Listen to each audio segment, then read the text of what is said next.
स्वतंत्रता से पहले की बात है।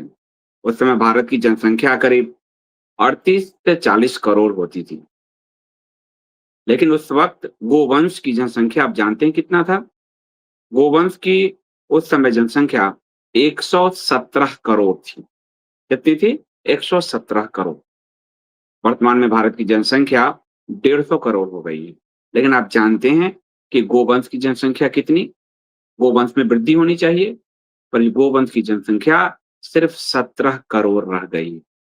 100 करोड़ गोवंश कहाँ गए?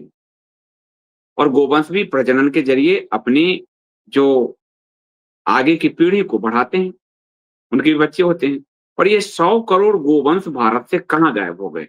ये सवाल पूछा जाना चाहिए। और ये सवाल तब और महत्वपूर्ण हो जाता है, जैसे मैं बिहार से हूँ।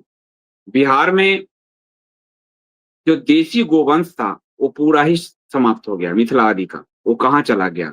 कहाँ गया? ये अगर आप पूछें, तो आज की पीढ़ी को पता नहीं है। आज की पीढ़ी से ही नित्यानंद मिश्र आते हैं। नित्यानंद मिश्र ने एक वीडियो बनाया, और वो वीडियो उन्होंने बनाया शंकराचार्य ज्योतिष पीठाधीश्वर शंकराचार्य श्री अभिमुक्तेश्वरानंद सरस्वती जी महाराज के विरुद्ध। उस पूरे वीडियो में उन्होंने शंकराचार्य जी को प्रोपगंडा करने वाला कहा। उन्होंने शंकराचार्य जी को झूठ बोलने वाला कहा। उन्होंने शंकराचार्य जी को भ्रामक तथ्य रखने वाला कहा। उन्होंने शंकराचार्य जी को व्हाट्सएप यूनिवर्सिटी से एक तरह से ज्ञान लेने वाला कहा, क्योंकि शंकराचार्य जी पूरे देश में, और अभी बिहार में चुनाव है, एक अभियान चला रहे हैं गाय की रक्षा के लिए, गोवध को रोकने के लिए। और उसमें वो अपील कर रहे हैं कि आप उन्हें वोट दें जो गोवंश की रक्षा कर सकते हैं। और इसे लेकर शंकराचार्य जी ने सरकार पर कई तरह के आरोप लगाए कि गोवंश को मारने में या खत्म करने में उनकी भूमिका है, वो कानून नहीं बना रहे। और साथ ये भी कहा कि वो गोमांस का निर्यात कराते हैं। गोमांस का निर्यात कराते नहीं, मोदी सरकार में बढ़ा है। बीफ एक्सपोर्ट में भारत नंबर 2-3 पोजीशन पे आ गया है, ये फैक्ट है। इस आधार पर नित्यानंद मिश्र ने शंकराचार्य जी को प्रोपगंडा करने वाला कहा, और नित्यानंद मिश्र ने सरकार के ही आंकड़े रख दिए। उनके पूरे वीडियो को मैंने देखा। उन्होंने कांग्रेस सरकार यानी आजादी 50 के दशक से शुरू किया, और अब तक निर्मला सीतारमण जो कह रही है वही सामने रख दिया, संसद के वेबसाइट से निकालकर।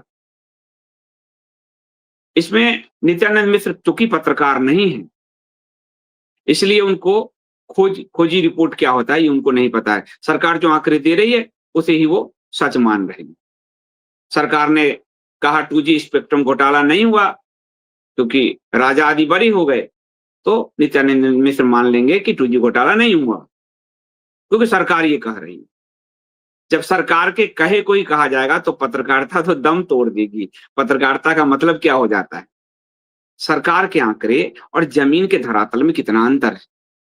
एक अंतर तो आपको समझ में आ गया कि स्वतंत्रता के समय 43 में जब देश आजाद हुआ तो 117 करोड़ गोवंश था, आज 17 करोड़ बचा है। बाकी गोवंश कहाँ चला गया? ये आंकड़े तो आपको समझ में आएंगे, और वो आंकड़ों से ही बात कर रहे हैं। उनका कहना है कि शंकराचार्य जी के क्या स्रोत हैं, सरकार से ऑथेंटिक तो आंकड़े नहीं हो सकते। अब इसी सरकार के गृह मंत्री ने संसद में खड़े होकर कहा कि पहलगांव पे हमला करने वाले सारे आतंकवादी हमने मार दिए। ये झूठ है कि नहीं? आंकड़ों में बिल्कुल झूठ है।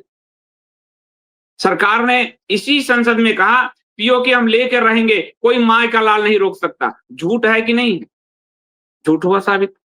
पीओके का जब नौबत आई तो सीज फायर करने लगे। आपने उनको खुद देखा। सरकार ने इसी संसद में कहा कि आपको आकाशवाणी में सरदार पटेल जी को 60 के दशक में प्रवेश नहीं करने दिया गया। सरदार पटेल तो 50 में गुजर गए थे। तो झूठ है कि नहीं सरकार के आंकड़े? सरकार के कहे हुए आंकड़े झूठ है कि नहीं?